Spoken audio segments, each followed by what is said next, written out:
কি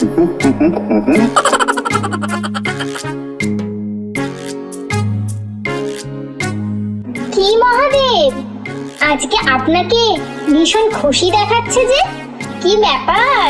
খুশি তো হবই গৌরী।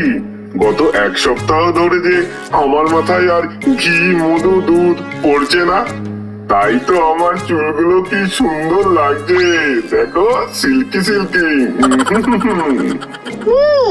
সে তো জানি, কিন্তু আপনার সেই ভক্তের বাড়ি, নাম কিছুই তো জানালেন না।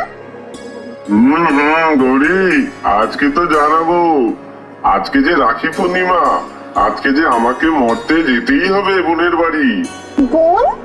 তাও আবার মরতে? আমার তো জানা ছিল না।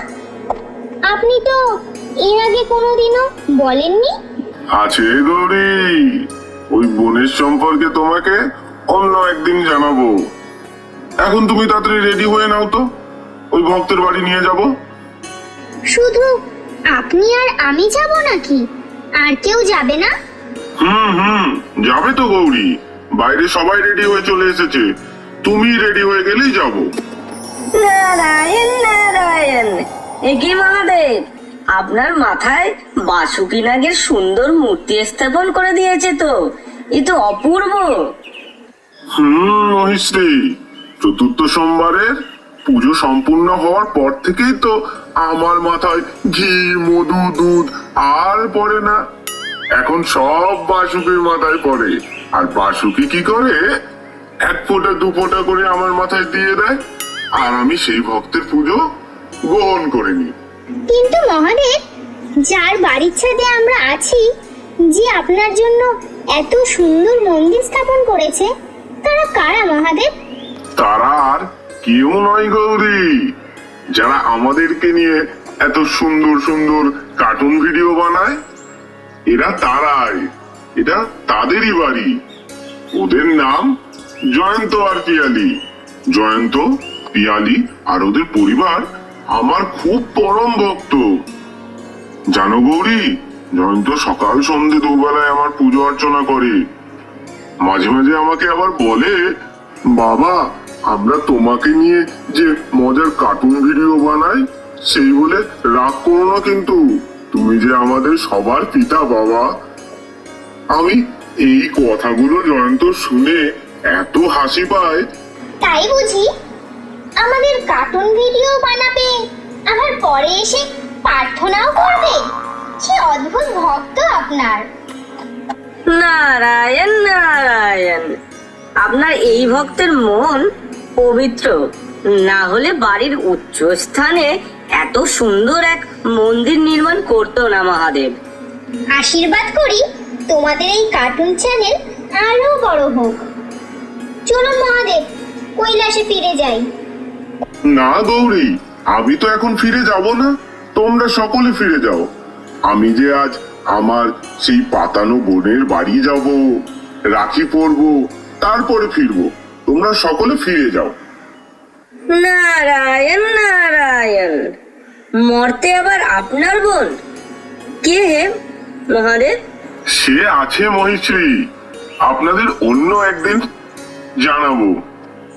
এই মর্তে উনি কিভাবে আমার একমাত্র বোন হলেন, এই গল্প নয় আপনারা পরেই শুনবেন। এখন আমার দেরি হয়ে যাচ্ছে, আমি আসি, আপনারাও যান, কৈলাসে ফিরে যান। মা, মা, আজকে যে রাখি পূর্ণিমা, আজকে মামা আসবে না? হ্যাঁ, আসবে তো মামা। তুমি জানো তো, তোমার মামা তোমার কত ব্যস্ত থাকেন। সমস্ত বিশ্বের দায়িত্ব ওনার উপরেই তো। উনি বছরের এই দিনটাই ঠিক আসেন। হ্যাঁ মাতা, মামা আসার অপেক্ষাতেই তো আছি। গনা ভাই, তুই কোথায়? তাড়াতাড়ি আয়।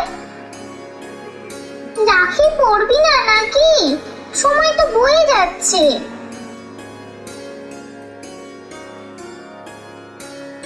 মাতা, আপনি আর পিতা মর্তে কোথায় গিয়েছিলেন? তোমার পিতার সেই ভক্তের বাড়ি। ও, তা পিতা কোথায় গেলেন? তোমার পিতা মর্তে ওনার এক বোনের বাড়ি গেছেন রাখি পড়তে। যাও যাও, তোমরা শুরু করো রাখি পরানোর অনুষ্ঠান। হ্যাঁ মাতা, গনাকেই তো খুঁজছি। এই লক্ষ্মী, গনাকে দেখেছিস? হ্যাঁ দিদি, গনা ভাই বলেছে ও রাখি পরবে না। কেন? ওর আজকে আবার কি হলো? এবছর রাখিতে যদি আইফোন 15 গিফট না দেয় তাহলে রাখি পরবে না। প্রত্যেক বছর শুধু লাড্ডু খাইয়ে রাখি পরিয়ে দেবে, এবছর তা হবে না। আর কার্তিকটাও ডিমান্ড করেছে। কার্তিকটাও আবার কি ডিমান্ড করেছে? কার্তিকদা বলেছে রাখিতে নাকি আমাদের দুজনকে রয়্যাল এনফিল্ড দিতে হবে, না হলে রাখি পরবে না। কি? ওরা দুজন আইফোন, রয়্যাল এনফিল্ড এইসব চেয়েছে? চল তো দেখি।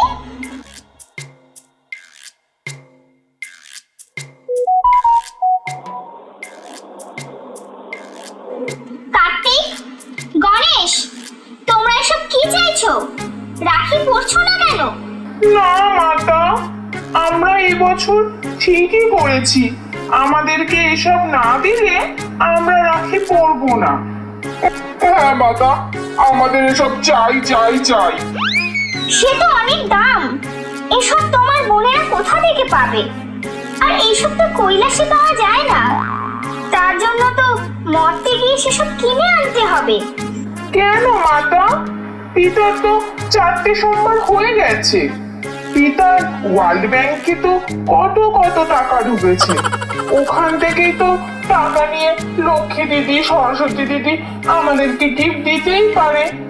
তোরা জানিস তো তোদের পিতা ওই টাকা থেকে নিজেদের জন্য কোনো রকম খরচা করতে দেবে না। ওই টাকা মর্তে গরিব দুঃখী ভক্তদের জন্য সারা বছর দিয়ে দেবে। না মাতা, আমরা কিছু জানি না, আমাদের গিফট দিতেই হবে, না হলে আমরা রাখি পরবো না পরবো না পরবো না। আচ্ছা আচ্ছা আচ্ছা, ঠিক আছে, তোমাদের পিতা তো মর্তেই আছে, আমি তাকে একবার ফোন করেই দেখছি যদি মর্ত থেকে আইফোন আর রয়্যাল এনফিল্ড কিনে আনতে পারে। একদিকে কৈলাসে চলছে রাখির গিফট নিয়ে হইচই, আর অন্যদিকে মহাদেব চললেন মর্তে তার পাতানো বোনের বাড়ি রাখি পড়তে। সুকর্ণ, সুকর্ণ, বাড়িতে আছো? মা, মা দেখো, মনে হচ্ছে মামা চলে এসেছে। মামা, মামা তুমি এসেছো? হ্যাঁ সুকর্ণ, আমি তো তোমার মায়ের কাছে প্রত্যেক বছরই আসি এই রাখি পরার জন্য। আমি তো জানতাম তুমি আমার অপেক্ষাতেই আছো। এই দেখো তোমার জন্য আমি কি এনেছি। এদিকে যখন পাতানো বোন মহাদেবের হাতে রাখি পরাচ্ছে তখনই বাজলো ফোনের ঘন্টি। হ্যালো গৌরী, আবার কি হলো?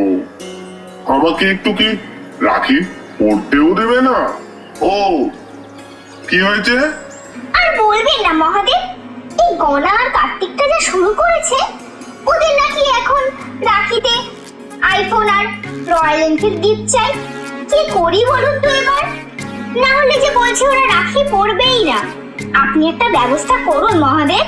কি? আইফোন, রয়্যাল এনফিল্ড, এগুলো কাই না মাথায় দেয়? আমি ওসব আনতে পারবো না ওদের জন্য। না না মহাদেব, এরকম করবেন না। আপনি না আনলে যে ওরা দুই বোন তাদেরকে রাখি পরাতেই পারবে না। আচ্ছা আচ্ছা, ঠিক আছে ঠিক আছে, আমি দেখছি দেখছি। এই বলে মহাদেব মনে মনে ভাবতে থাকে, এসব মর্তের জিনিস তো কৈলাসে নিয়ে যাওয়া যাবে না। কি করা যায়? একটা উপায় বার করতে হবে।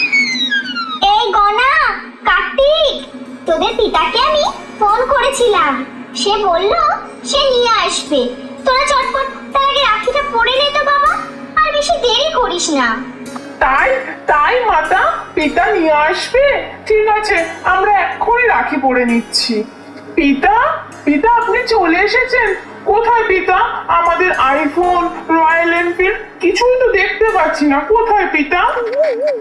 বাবা গণেশ, কার্তিকে আমি তো গেছিলাম আইফোন 15 আর রয়্যাল এনফিল্ড কিনতে, কিন্তু বাবা আইফোন 15 তো এখনো লঞ্চ করেনি। আর ড্রাইভিং লাইসেন্স ছাড়া তুমি গাড়ি চালাবে কি করে? তাই তো আমি কিছু কিনে আনতে পারিনি বাবা। পিতা, ভাল লাগে না।